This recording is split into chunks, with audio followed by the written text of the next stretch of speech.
Well, Caps fans finally got to celebrate on home ice. That was a little bit delayed after that triple overtime loss on Wednesday.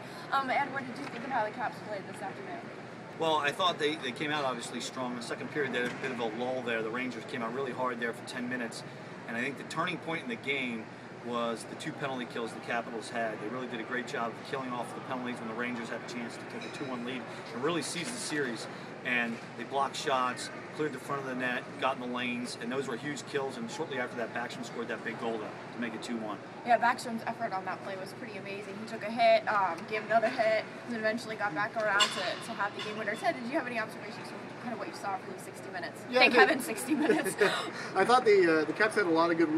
Both the first 2 goals were off good effort on the boards. Brooks Like on the first Ovechkin goal basically was out muscle. In the first, Johansson was out muscle on the boards. Like came in, kind of helped create a turnover by Kreider, and Ovechkin shot. And I think it's kind of a soft goal for Lundqvist to let in. Second goal was all Backstrom, and Isimov tried to knock him off the puck, and Nick just knocked him over, came in. He said afterwards he wasn't trying to shoot past the defender. He was trying to pick the corner, and he did. And obviously this team showed a lot of resiliency so far this playoff. Definitely, and one of the big, I think, kind of awkward moments for Capitals fans was that second Rangers goal where looked like there was a miscommunication between Wyman and then Schultz and then maybe Holtby.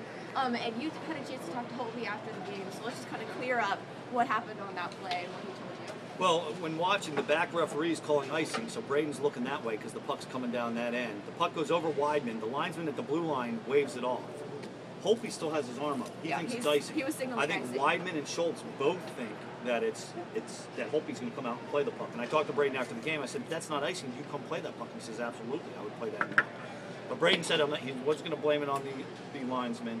He said, that's hockey. You just got to play to the whistle. He also, my point on the play is, even with Holtby not playing the puck, both Weidman and Schultz go behind the net, and you never want to have both defensemen go behind the net. So total miscommunication on the icing, no icing, and then who was going to get the puck and who was going to cover the front of the net. And also just a little bit of hustle too. I mean, Weidman was kind of flat-footed on that entire play.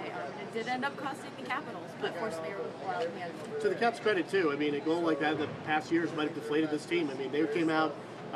Jay Beagle and Mike Green both said they knew this was a must-win game for them. They've had some tough goals against them. The third overtime, and 2 goals I wouldn't classify as soft, but they certainly weren't goals they'd like to have back. Soft defensive coverage. And the Caps came back in the third, played pretty well. They were able to get the power play and get the game winner. And now they're 4-2 on the road in the playoffs. Get to go play game 5 at MSG on Monday. So it'll be interesting to see how this team comes back. Yeah, and that was something actually that Jay Beagle said in between the second and third period. He said Dale Hunter is the exact same as he's always been, still very calm. So, quick question: what was your series prediction for the Capitals Rangers? Did you make one? Yeah, I did. I had Caps in 6. I think one of the big things I like to point out is the special teams is going to decide almost every game. The Capitals won the special teams battle against the Bruins. The Rangers won the special teams battle in the game the other night. In game 3, Caps won it in game 2. It comes down to that in the playoffs. And tonight, what we saw a switch on the power play there late, obviously because they're trying to protect against probably a shorthanded goal. Ovechkin's down low. We got Green and Weidman on the points. If you go back and watch the replay of the goal, you'll see Mike Green's getting ready to shoot, but Alex Ovechkin is going straight to the net, and he has a lane to the net. And Lundqvist can't totally square up to Green because there is that chance Green could pass it to Ovechkin, and Ovechkin will have a wide open net. So that's the advantage of putting Alex Ovechkin down low on the power play. And I would say even the Capitals' first 2 power play goals are great as well. What was your series prediction, Ted? I said Capitals at 7. And it was interesting before the series. They said the Rangers need Marian Gaborik to get hot, and he now he has 2 goals in 2 games. And Alex Ovechkin obviously is starting to heat up, and so it'll be interesting to see with the 2 teams' best stars going how the last 3 games of the series play out. Well, we call Caps in 6, so we'll see who ends up right here. Thank you.